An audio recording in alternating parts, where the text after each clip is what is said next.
بسم الله الرحمن الرحیم ان شاء الله تعالی په نننۍ ویډیو کې موږ دا طریقه ښیو چې د نوکیا 105 موبایل سکرین رڼا څنګه ټیکېږي. کله موبایل اوبو ته پرېوځي یا نور څه مسلې موبایل ان کېږي خو په سکرین باندې توره تیارې لایټ پکې نه ښکاري. موږ سره دا 105 شوټ دی.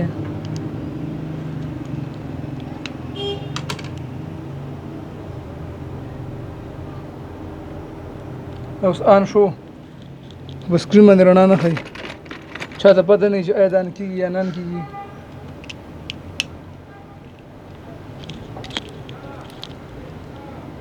دا آن دی سکرین رڼا نه ښیي.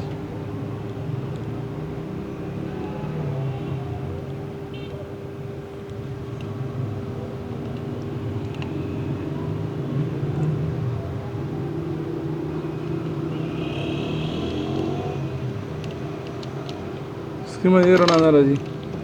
نو دې را اوس مونږ کوو انشاءالله جمپر چې ډېر کم دی لاین خراب دی.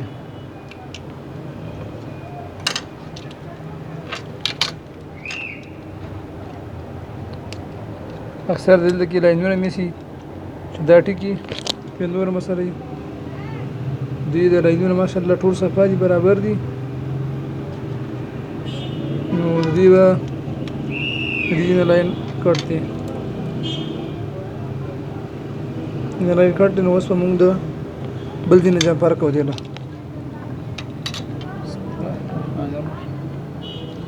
دا ریل سیډي د لایټ کنیکشن دی دوه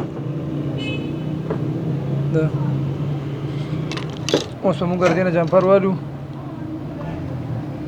او ګرم طرف ته به بوځو. دا دې ګرم لاین دی یو یخ یو ګرمي.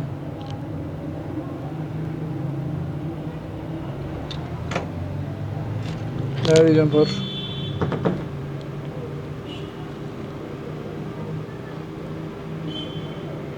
ٹھیک شو. دا دې جمپر شو. اوس په جمپر دلته وباسو راوړو. دلته دې لایټي او ګرم کنیکشن خو ګرم کنیکشن داسې ټوبو والي دی. نو کنیکشن لاینونه کټ دي مکمل. دلته بل لاین نه اخیستل کېږي نه. نو اوس مونږ راشو د دې ټرمینل له پلس سره به ولګوو د بیټرۍ د کونډې د ګرم کنیکشن سره.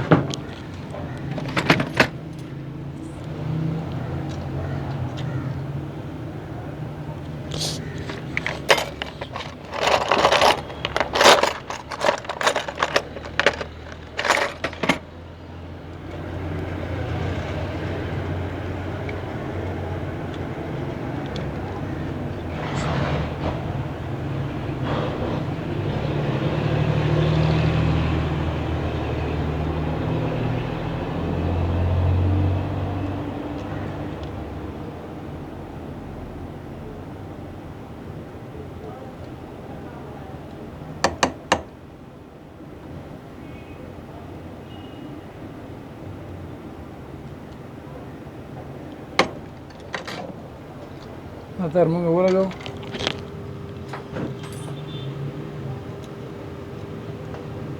دې ګرم کنیکشن سره.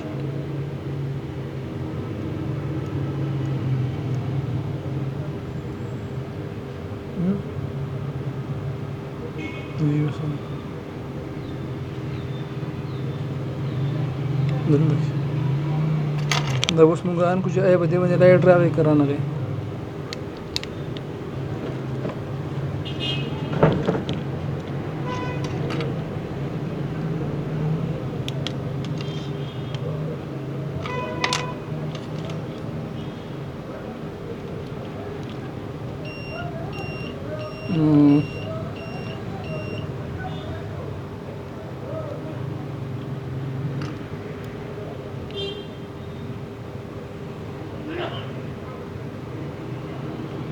ماشاءالله ټیک شو. ها